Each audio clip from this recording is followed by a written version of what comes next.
Hello and welcome to yet another noobreview.com quick look.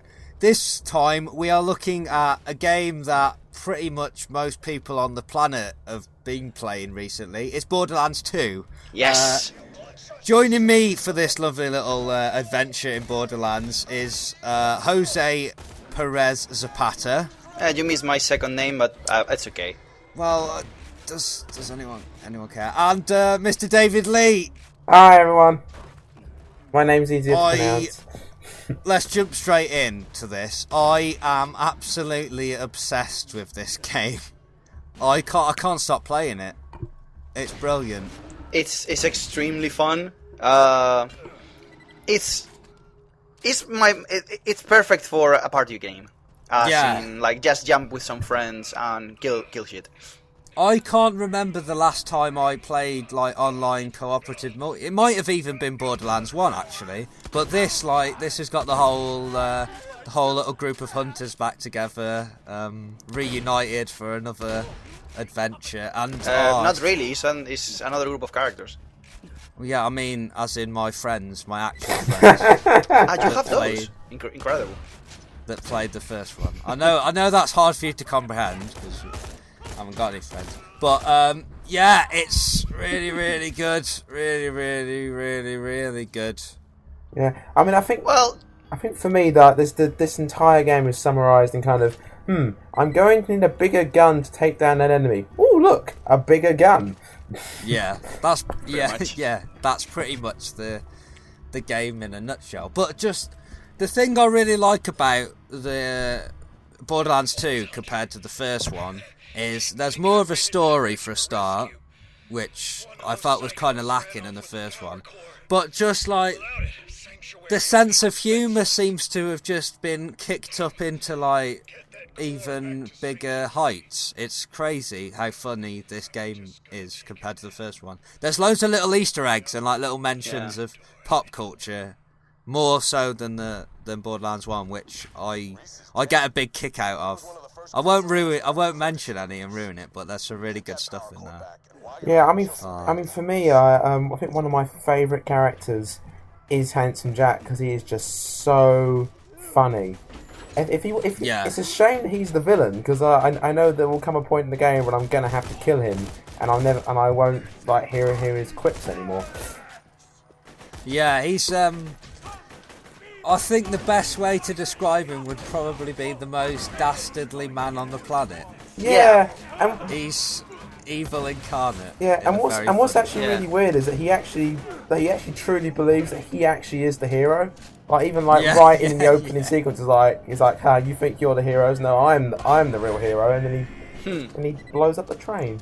Well, he certainly steals the act, so at least he has that right. Yeah, which I mean, because your character, you think you're the hero, but your character doesn't actually speak, so the game has to have stronger AI characters to kind of compensate for that, because like I said, your guy doesn't speak. Basically, you're playing as kind of a characterless avatar in some senses, because you never really get to see what your character looks like or anything like that. I think the characters do have some sort of personality, because you get you kind of get these recordings, like when you first start the game, you get like an audio recording that kind of vaguely tells you your character's backstory, and later on in the game you can find a series of 4 recordings that are all about your character. Yeah, but in the end it's not important. I mean, let's face it, like, the story in the first game was weak, and what was good about the first game, among, like, obviously apart from it being really fun, was how silly it was. Yeah. So, and the thing is that you couldn't take the first game seriously anyway, because of all the mad shit going on and all the enemies and all the loot, and so it was obvious from the expansion packs that they just decided to say, just fuck it, and let's just have fun. And as you said, in this game, they kick up the humor. It's very dark humor though, but it is humor anyway, and they kick up the humor several notches, and they just say like, we'll just deal with it. I mean, it's fun. Let's just have fun. Let's fuck everything else. Yeah, whatever. That's what I like about the both the Borderlands games. Like a lot of shooters try and have some sort of edge to it. Like even Bulletstorm, although it was a lot more humour, you know, it was trying to be a lot funnier than most first-person shooters. It still had like Bulletstorm basically was a massive, very I don't know, joke. Yeah. I love the game. It's one of my favorite games of that year. I don't know. I was a bit disappointed by Bulletstorm. But you can only carry like 2 guns.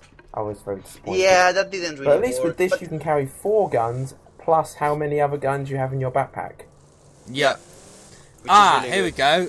Vehicles. Now, I was hoping vehicle control would be improved from the last one because it wasn't. they were awful. No. It hasn't. That was which really is a odd, shame. actually. I've been playing on the PC, and this vehicle right here is an absolute nightmare to drive. But you get one later that actually looks a bit more like a traditional car, and it's actually drivable. So it's really weird. You have this one car which doesn't work, and this other one which actually handles we can quite see. nicely. We can see. Yeah, we can see the problem with the car right now. Yeah, and unless the guy's got the handbrake on, I don't think that should be moving that way. For some reason, the wheels seem to do this. In fact, you can actually see it. They do this kind of weird, like over tilting. Yeah. Kind of odd car. Yeah, I thought for me the worst parts of Borderlands 1 were the vehicle section, so I was quite surprised that they'd be back in number 2 and just be essentially the same.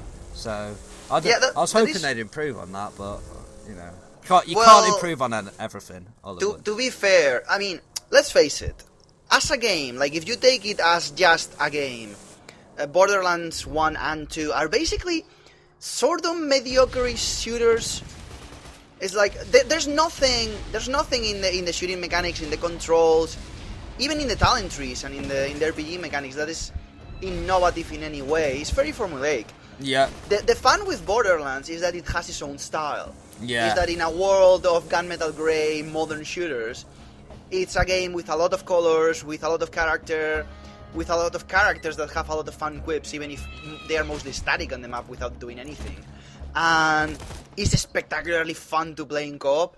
Like, I can't play Borderlands alone. It's a game that, I admit it, if I play Borderlands alone, I get bored. I get bored quite fast, in fact. But if I'm playing it with my mates, it's amazing. Yeah, I would agree. It's a nice shotgun kill there. That's a very good shotgun for that level, I must say. Actually, no, I think I managed to pick up a similar one. There's something very good about a shotgun that fires explosive rounds.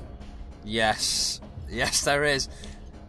One of my favourites is I can't remember what gun manufacturer in the game that make them, but when you reload the gun, the empty shells actually explode as well. So grenades. It's a really good gun manufacturer, but it's very, very rubbish for Zero, because he has all these, like, if you pick the marksman, you have a talent that increases damage in your gun when the magazine's full, so the first shot's always more powerful.